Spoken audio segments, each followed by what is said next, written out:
Karong adlaw no, magluto na pud ta og banana Q.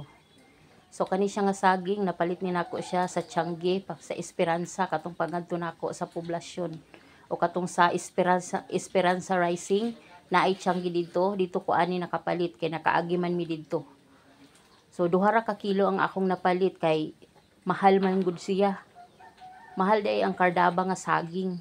So dili pa gid siya kaayo dagko nga dawin. Gagmay lang siya nga dawin pero sige lang kay gusto man sa tong mga bata nga magluto og banana Q kaya hala pagtiyagaan na lang ni nato.